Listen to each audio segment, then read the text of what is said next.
I like you must have a business card. Oh, well, yes, I do. Thank you. You do? At 13, you have your own business card. Okay, that's a nice start. I'll get in touch with you later. Sure. What do you do? Oh, well, mainly, I like to call myself a software and cognitive developer because I love developing with cognitive computing and artificial intelligence. I am an algorithmist. I love working with, designing, and implementing algorithms. I'm a keynote and TEDx speaker. I'm an author. I've written a book, and I'm working on another one about IBM Watson. And, of course, I'm also an IBM champion for cloud and honorary IBM cloud advisor. Where did Hang I on go a second. wrong? Someone just get me a flannel card down. Do you go to school? Well, I'm currently homeschooled in grade 8, going to grade 9 now. Wow. Okay, so your bright artificial intelligence is taking over the world. Is that fair to say? Well, you see, that's actually one thing that I believe a lot of people have, the sort of misconception that artificial intelligence is this technology that was made to replace humans, that really everything we do, whether it be, our jobs or whatever we do at home every day. But really what I believe is that artificial intelligence was developed and is continuing to be developed for the sole purpose of really augmenting our life and amplifying our skills or capabilities and what we can do every day. But what about when the computers actually learn that they're better than us? Well, you see, that's sort of called a singularity of artificial intelligence, at which point artificial intelligence has surpassed human intelligence to the point that we cannot control it. But really what I believe at this point, artificial intelligence, I won't go into the details right now since we're limited on time, but the thing is right now, artificial intelligence itself as a technology is so foolable and so primitive that either A, we won't reach that singularity point, or B, if we do, it's a very long ways off. Do you understand that, Mark? No. I couldn't. I wanted to take notes for the exam at the end of it. You lost them in the first sentence. Could I perhaps offer you a golf ball?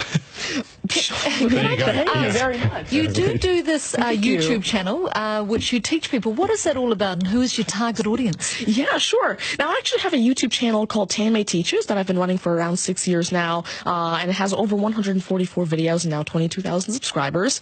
And so on it, I love to teach about computing, really programming, these algorithms that I developed, machine learning especially, math, science, and especially technologies like IBM Watson. Because, of course, I like to share my knowledge because I realize that there's this lack of resources for people to learn about technologies like AI, which is why I absolutely love sharing my knowledge through, of course, these YouTube videos, the books that I'm authoring, the keynotes that I have, and really Watson comes in here in such a great way because Watson allows me... What's Watson? Sure. Mark thinks he's a golfer, but what is Watson? Now, IBM Watson is essentially a cognitive system that allows developers to incorporate cognitive and machine learning into their applications without having to code in the actual intelligence. And what this means is that, of course, right now, really one of the main reasons developers aren't incorporating more machine learning into their apps is because it's so hard to do. It's really difficult to incorporate intelligence because... Has the I'm going to take this somewhere else, this interview. Has the Homeschooling Association of the World got hold of you as their front person?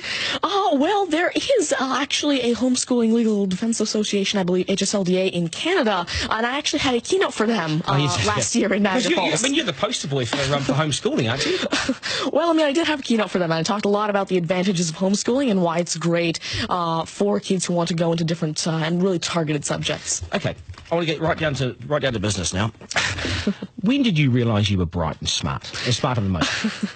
Well, I originally started coding when I was 5 with simple languages like Fox Pro and Batch. But eventually, at 9 years old, I had my very first iOS app accepted into the Apple App Store called T-Tables. But did your mum and dad do something to you between 0 and 5 that plugged you into the wall? What did they do to you at 5? You were Are you smarter than your mum and dad, by the way? Oh, already? Well, I have... my dad used to work as a computer programmer, but he used to work with, simple, regular programming languages like Fox Pro, Batch, a little bit of C, etc. But you see, now I'm really interested in artificial intelligence and how it can actually be implemented on all these different platforms. You'd be a nightmare to teach. You'd be an absolute nightmare to teach, wouldn't you? Because you'll be smarter than the lecturers. I never ever want to get in an argument with you, ever. But I would like to see you on a quiz show because I think you would nail that. Well, you see, there is one thing that I've been working on, and it's essentially an app called Ask Tanmay, an NLQA system. And so essentially, it's a system that can take your natural language questions and answer them for you using Watson and artificial intelligence. And actually, the original reason why I made Ask Tanmay, there's an Indian version of the Who Wants to Be a Millionaire show called KBC, which I originally wanted Ask Handmaid to play. So that actually ties in quite a bit with what I wanted to do. It's nice to see you. Do you get, because you're homeschooling, you wouldn't go to school dances and things like that, would you? School socials and things? Do you get Oh, well, I actually used to be regularly schooled until grade 6. Right. Then I became homeschooled, and so, of course, I still do have my This is friends still from a school. victory for public schools. Take that golf ball Yep. and bring it back to me when you've actually worked out a way in which it'll always go straight. Because I think you could do it. Technically, using a genetic algorithm or something. I knew there'd be an answer. I knew there'd be an answer. Hey, it's brilliant to meet you. You're a complete inspiration. Thank you. And I hope my son was watching, a 7-year-old son. Message to Buster Gunn, you got work to do, mate.